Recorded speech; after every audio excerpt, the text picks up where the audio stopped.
Assalamualaikum warahmatullahi wabarakatuh. Waalaikumsalam warahmatullahi wabarakatuh. Yang terhormat Bapak Samsul Hidayat SPDMM selaku Bapak Fasilitator saya. Yang saya hormati Ibu Mita Anggriani, Sarjana Pendidikan selaku pengajar praktik saya. Saya Nyimas Asti Mutiarani, Sarjana Pendidikan, calon guru penggerak Angkatan 8 dari SMP Negeri 4 Kota Pagar Alam, Provinsi Sumatera Selatan. Berikut adalah percakapan pra-observasi saya dengan Bapak Onasis Totalisi, Sarjana Pendidikan, selaku rekan sejawat saya di SMP Negeri 4 Kota Pagar Alam. Beliau adalah guru mata pelajaran matematika di kelas 7A. Percakapan pra-observasi ini adalah sebagai langkah awal dari kegiatan coaching supervisi akademik yang merupakan tagihan tugas dari aksi nyata modul 2.3. Assalamualaikum Pak Onal. Waalaikumsalam warahmatullahi wabarakatuh. Bagaimana kabarnya Pak? Alhamdulillah sehat, Bu. Alhamdulillah. Mohon maaf sebelumnya Pak, saya sudah mengganggu waktunya Pak Onal ini. Baik Pak, beberapa hari yang lalu saya sudah menyampaikan bahwa saya akan melakukan kegiatan supervisi akademik di kelas yang Bapak. Baik, kegiatan supervisi ini tujuannya adalah untuk membentuk kita sebagai guru. Dalam hal ini adalah Pak Onal, untuk dapat mengembangkan atau meningkatkan kompetensi, kemudian sebagai refleksi juga supaya ada perbaikan terhadap kualitas pembelajaran sehingga nantinya kita dapat benar-benar melaksanakan pembelajaran yang berpihak kepada murid. Baik, sekarang kita ngobrol santai saja ya Pak, ya terkait dengan kegiatan supervisi yang akan kita lakukan hari Selasa depan. Ya, baik, kita mulai saja. Yang pertama saya ingin tahu dulu bagaimana perasaan Pak Onal ketika tahu bahwa saya akan melakukan kegiatan observasi ini. Nah, kemudian hal baik apa nih yang Bapak harapkan bisa didapatkan dari kegiatan ini? Oke. Jadi tentunya perasaan saya tentu saja senang karena dengan adanya kegiatan supervisi ini saya dapat merefleksi diri saya sendiri. Kemudian saya berharap kegiatan ini dapat mengembangkan serta meningkatkan kompetensi saya sehingga kualitas pembelajaran yang berpihak pada murid dapat semakin membaik. Baik, terkait dengan kegiatan supervisi yang akan kita lakukan pada hari Selasa depan. Kira-kira nih untuk pelajarannya, pelajaran apa yang akan Bapak ajarkan, lalu materi apa yang akan Bapak sampaikan di kelas ini Pak? Ya. Untuk pembelajarannya sesuai dengan basic saya yaitu matematika. Kemudian materinya yang akan saya sampaikan pada saat supervisi itu adalah operasi bilangan bulat mengenai penjumlahan dan pengurangan. Jadi pelajaran matematika pada materi operasi bilangan bulat dan penjumlahan dan pengurangan. Tentang penjumlahan dan pengurangan ya. Operasi bilangan bulat tentang penjumlahan dan pengurangan. Oke. Nah, sekarang tujuan pembelajaran yang akan dicapai dalam pertemuan ini apa Pak? Oh ya. Baik, tujuan pembelajaran yang akan dicapai setelah pembelajaran ini ada dua tujuan ya. Yang pertama, kita menemukan sifat-sifat yang berlaku pada operasi penjumlahan dan pengurangan di bilangan bulat. Yang kedua, melakukan operasi penjumlahan dan pengurangan di bilangan bulat dengan memanfaatkan berbagai sifat-sifat. Dari Pak, dari tujuan pembelajaran yang tadi Pak pernah sampaikan, oke. Kompetensi apa yang ingin Bapak kembangkan? Yang pertama, kompetensi yang ingin dikembangkan pada diri murid, dan yang kedua yang ingin Bapak kembangkan di dalam diri Bapak selaku peran Bapak sebagai seorang guru. Ya. Jadi ada dua kompetensi yang ingin saya kembangkan. Yang pertama terkait kompetensi yang akan dikembangkan pada murid, yaitu meningkatkan kepercayaan diri, kemudian kolaborasi, serta meningkatkan keaktifan murid pada saat pembelajaran di kelas. Yang kedua, kemudian kaitannya dengan kompetensi guru. Saya ingin meningkatkan kemampuan atau kompetensi saya dalam memenuhi kebutuhan belajar siswa yang beragam melalui pembelajaran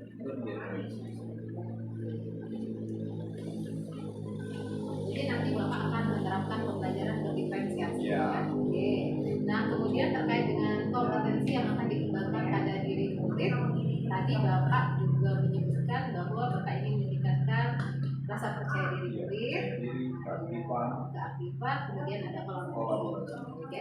Jadi nanti akan ada pengelompokan murid seperti itu Pak ya? Iya. Oke, jadi akan ada dibagi beberapa kelompok seperti itu Pak. Tentunya seperti itu.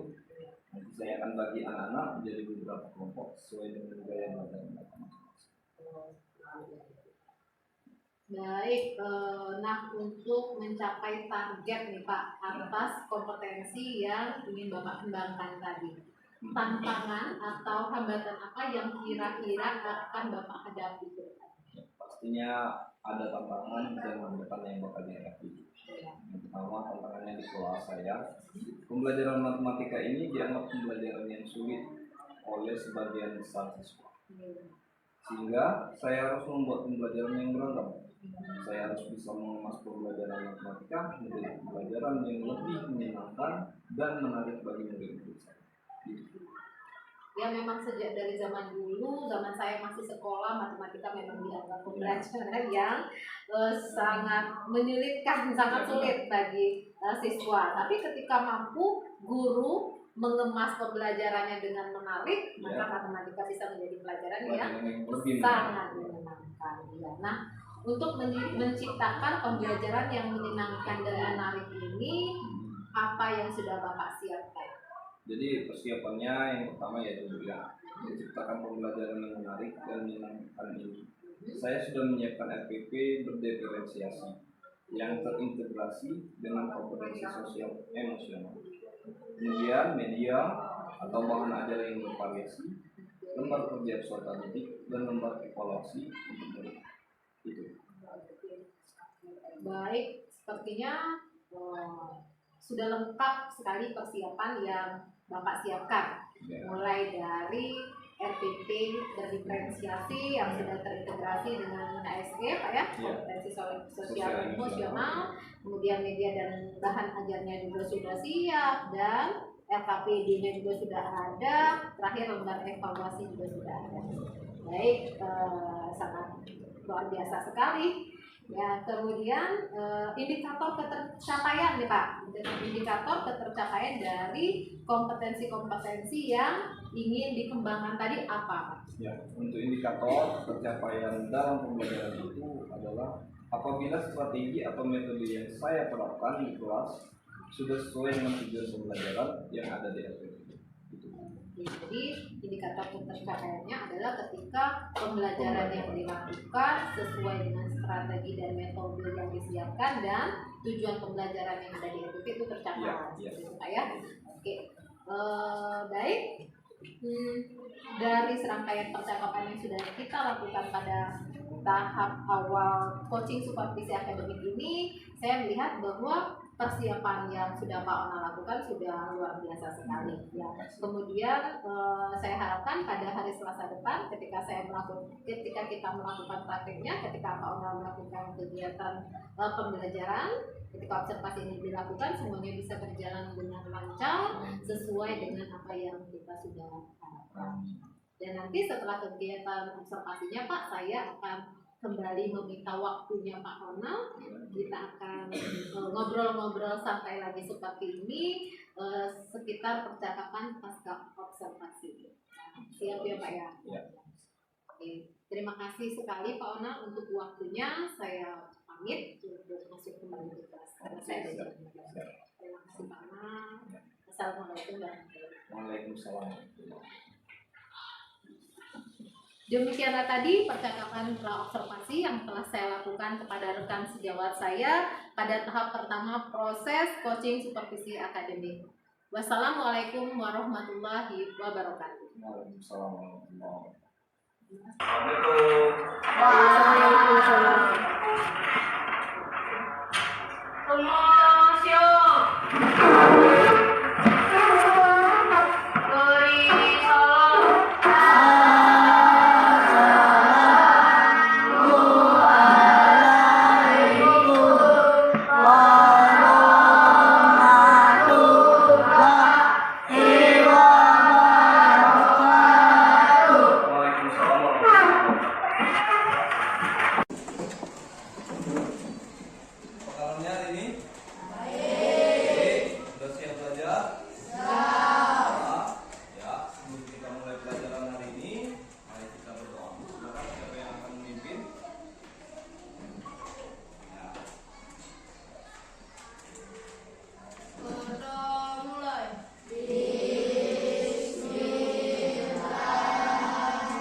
Siapa?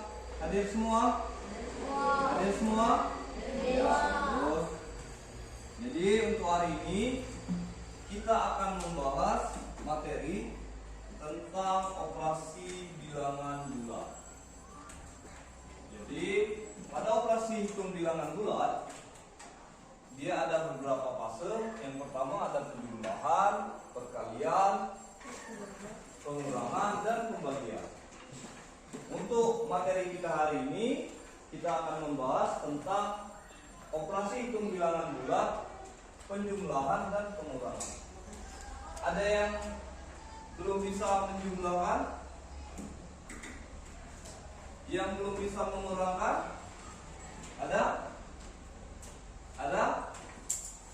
Sudah bisa semua ya? Bisa? Bisa, baik. Kalau sudah bisa, kita langsung saja ke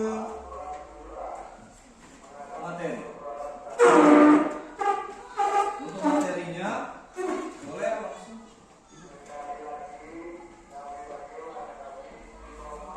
Ya, jadi yang pertama tujuan dari pembelajaran kita tentang operasi hitung pada bilangan bulat. Untuk pembelajaran ini kita menggunakan model pembelajaran PBL atau Problem Based Learning. Jadi Bapak mengharapkan anak-anak semua dapat menemukan sifat-sifat yang berlaku pada operasi penjumlahan dan pengurangan bilangan bulat. Terus yang kedua, dapat melakukan operasi hitung penjumlahan dan pengurangan bilangan bulat dengan memanfaatkan berbagai sifat operasi. Baik, lanjut lagi. Nah, ini dia operasi bilangan bulat. Yang pertama ada yang namanya penjumlahan bilangan bulat dan sifat-sifatnya. Terus yang kedua ada pengurangan bilangan bulat dan sifat-sifatnya. Yang ketiga ada perkalian bilangan bulat dan sifat-sifatnya. Selanjutnya ada pembagian dan pemangkatan bilangan bulat. Untuk hari ini kita akan belajar tentang penjumlahan dan pengurangannya dulu. Ya, silakan Sadi. Sifat komunikatif, pertukaran pada penjumlahan. Ya, lanjut. Sifat apa lagi? Identitas. Sifat identitas pada penjumlahan. Dipahami. Jadi sebelum kita lanjut ke materi, kita lakukan ice breaking dulu biar lebih semangat belajarnya. Oke? Oke? Semuanya siap? Ambil posisi masing-masing. Nah, boleh ambil posisi masing-masing. Smart teacher, saya pikir, saya rasa, saya bisa. Tangan ke atas menggapai bintang, tangan ke samping burung yang terbang, tangan ke depan ikan berenang, duduk yang rapi siap berdoa. Takut-takutan, tangan diputar. Gulung-gulung, tangan digulung. Sudah ya? Sudah gimana? Sudah flash lagi? Flash lagi ya? Flash lagi ya otaknya. Maka semangat lagi untuk belajar matematika. Jadi baik, Pak ulangi lagi untuk penjumlahan bilangan bulat dan sifat-sifatnya. Mungkin anak-anak sekalian sudah pernah belajar di SD ya tentang penjumlahan. Sudah ya belajar di SD? Ya, sudah. Sudah memahami tentang penjumlahan? Sudah. Berikut beserta sifat-sifatnya. Ada sifat komutatif, asosiatif. Hasil penjumlahan bilangan bulat dengan bilangan nol atau sebaliknya akan menghasilkan bilangan itu sendiri. Jadi tidak berubah ya kan? Tidak berubah ya. Seperti contohnya itu 3 ditambah 0 sama dengan 0 ditambah 3. Dan hasilnya akan menjadi 3 ya. Ya, paham? Paham. Jadi sebelum Pak bagikan lembar kerjanya, Pak ingin membentuk yang namanya namanya kelompok ya.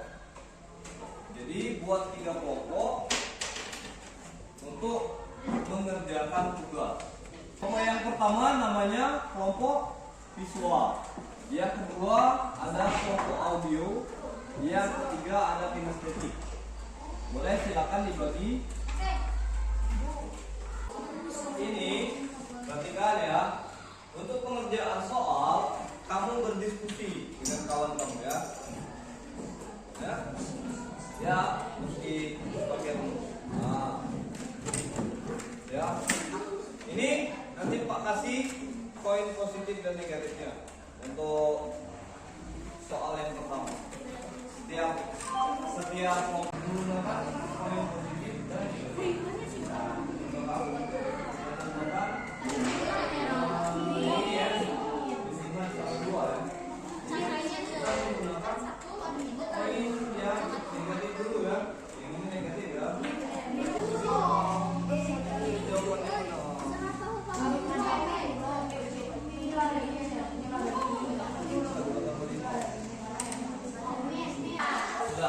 Sekarang kerjakan ke depan perwakilan kelompok masing-masing ya. Kerjakan yang memakai poin.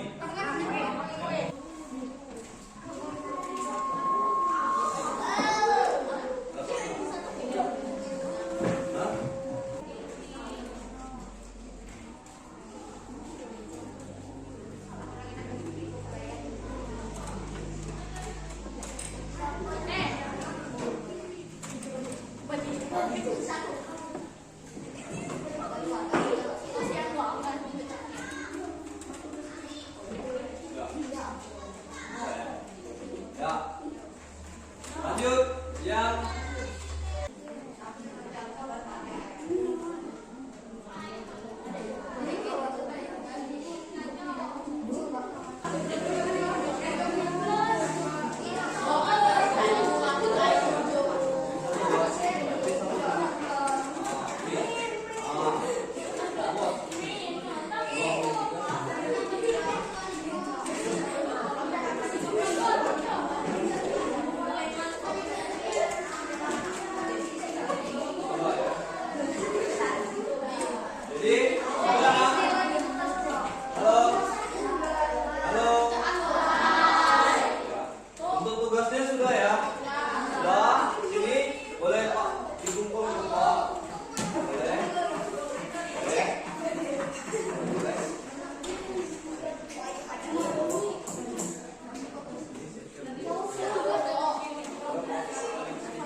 dari pelajaran hari ini dapat kita simpulkan. Ayo, siapa yang bisa menyimpulkan?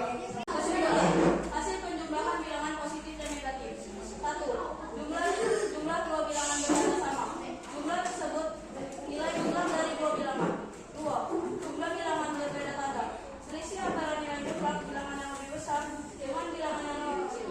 Ya, boleh. Lanjut. Ada lagi yang bisa menarik kesimpulan dari pelajaran hari ini? Dari kelompok ini mungkin? Ya, silakan hadir. Baik, mungkin untuk materi kita hari ini Pak cukupkan.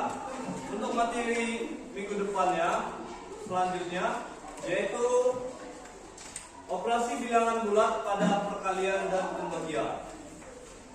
Jadi kalau untuk minggu depan kalian lebih digiatkan lagi. Mungkin materinya bisa dipelajari dahulu sebelum kita mulai pelajarannya ya. Ya. Untuk hari ini Pak cukupkan. Sampai jumpa di minggu ke depan, di jam selanjutnya. Pak cukupkan. Assalamualaikum warahmatullahi wabarakatuh.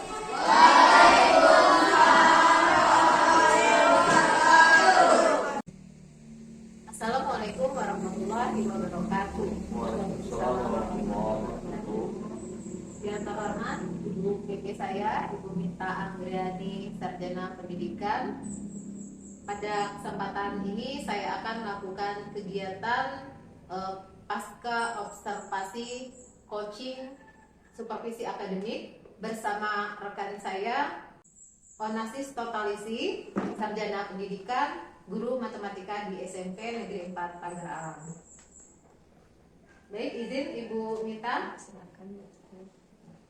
Kita mulai saja Pak Onam. Ya boleh. Bagaimana kabarnya nih Pak Onam? Alhamdulillah baik. Alhamdulillah. Mohon izin Bapak saya minta waktunya. Ya boleh. Ya, karena seperti yang kemarin sudah kita sepakati bahwa setelah melakukan tahap 1 pra observasi, kemudian ada kegiatan observasi yang saya sudah ikuti dan amati pembelajaran Pak Onal di kelas. Ya. Sesuai kesepakatan, maka akan ada lagi tahap ketiga yang harus kita lakukan, yaitu kegiatan pasca observasi yang akan kita lakukan hari ini. Ya, jadi saya mohon izin waktunya ya Pak ya. Ya boleh. Oke. Tujuan dari kegiatan pasca observasi ini adalah kita dapat membantu Pak Onal untuk melakukan refleksi terkait pembelajaran yang sudah dilakukan di kelas waktu observasi kemarin. Itu yang pertama. Kemudian juga untuk menentukan rencana aksi yang bisa Bapak lakukan ke depannya untuk meningkatkan kompetensi diri sesuai dengan pembelajaran yang berpihak kepada murid. Ya. Nah, baik Bapak, terlebih dahulu nih, yang pertama saya mau tahu dulu bagaimana perasaan Pak Onal setelah melakukan kegiatan observasi kemarin. Iya. Tentunya perasaan senang ya. Karena kemarin sudah bisa menerapkan pembelajaran di kelas. Mulai dari saya merencanakan pembuatan RPP yang berdiferensiasi, kemudian membuat LPPD sudah kerja pada siswa, sampai dengan menggunakan media pembelajaran yang komplit. Jadi di sana sudah cukup puas, cukup lega dan senang terhadap pembelajaran yang dilaksanakan kemarin. Jadi alhamdulillah Pak Onal ya, Ya. sudah lega, senang dengan kegiatan observasi. Lalu terkait dengan tujuan pembelajaran. Kan kemarin ketika pra observasi kita sudah membahas tentang tujuan pembelajaran yang akan Pak Onal capai Ya. ketika pembelajaran dilaksanakan di kelas. Nah, apakah tujuan pembelajaran yang ingin Pak Onal capai itu sudah tercapai? Iya. Ya, untuk tujuan pembelajarannya sudah tercapai. Ditandai dengan di area pengembangan peserta didik yaitu percaya diri. Percaya diri mereka sudah terlihat, kemudian kolaborasi dan keaktifan siswanya Bu, sudah cukup meningkat dibandingkan dengan hari-hari yang sebelumnya Bu. Jadi, tapi memang masih ada beberapa yang belum maksimal. Jadi untuk tingkat ketercapaiannya kira-kira nilainya itu antara 70% sampai 78%. Jadi menurut Pak Onal sudah berhasil dengan rentang penilaian sekitar 70 sampai 70%. Iya, itu. Oke. Pencapaian tadi ditandai dengan Keaktifan siswa. keaktifan siswa. Siswa sudah mulai berubah ya Bu. Ya. Kalau Jadi kemarin kan lebih fokus ke gurunya. Sekarang siswa mulai aktif untuk berkreasi sendiri. ya. Ya, saya juga kemarin sewaktu di kelas saya mengamati pembelajaran bersama Bapak, saya memang melihat di mana anak-anak sudah mulai ada rasa percaya diri, mereka sudah mulai mengeluarkan pendapat, berani berbicara dengan lancar dan dengan suara yang lantang. Ya. Menurut Pak Onal nih, dari pembelajaran yang sudah kita Pak Onal lakukan, yang sudah saya amati kemarin, menurut Bapak untuk hal yang sudah baik dilaksanakan, nah, bagian mana nih Pak yang sudah baik nih menurut Pak Onal? Ya, jadi kalau menurut saya dari pembelajaran yang sudah saya terapkan kemarin, Ya, yang sudah baik itu adalah penggunaan media pembelajaran dan penggunaan benda yang konkret, yaitu yang membantu pembelajaran yang saya anggap itu sudah baik. Ditandai dengan meningkatnya tujuan pembelajaran yang sudah tercapai. Kemudian ya, tidak menutup kemungkinan juga ada kekurangannya, ya. yaitu merasa belum maksimal tentang pembelajaran kemarin, tentang pembelajaran yang berdiferensiasi itu, terutama diferensiasi produk, karena hasil pekerjaan siswa belum mencerminkan profil belajar itu. Jadi untuk kekurangannya nih Pak ya, kata Pak Onal ada kekurangannya. Nah untuk kekurangan ini kira-kira bagaimana tindak lanjutnya dari Bapak? Oh, ya. Untuk tindak lanjutnya yang akan saya lakukan itu untuk meningkatkan pembelajaran, terutama pembelajaran yang berdiferensiasi ini. Yang pertama saya akan berkolaborasi dengan warga sekolah, terutama dengan guru-guru yang sudah mendapatkan pendidikan di guru bekal, untuk bisa berbagi ilmu agar ilmu saya juga dapat. Selanjutnya, hal yang akan saya lakukan mengakses atau menggunakan platform Merdeka Belajar, karena di sana banyak topik-topik kan yang berkaitan dengan pembelajaran berdiferensiasi, sehingga dapat menambah wawasan dan mengembangkan pembuatan FPP berdiferensiasi. Oke, jadi memanfaatkan platform Ya. Merdeka Belajar. Ya. Oke, jadi ada dua. Yang pertama melakukan kolaborasi dan yang kedua memanfaatkan platform Merdeka Belajar. Ya. Baik, luar biasa rencana yang sudah Pak Onal lakukan ya Pak ya, yang sudah direncanakan ke depannya. Oke, terkait dengan rencana pengembangan diri yang akan Pak Onal lakukan ini Pak, Ya. kira-kira kapan Pak Onal akan memulainya dan untuk kurun waktunya kira-kira Pak Onal butuh waktu berapa lama? Ya, untuk pelaksanaannya mungkin dalam waktu dekat ini, Bu.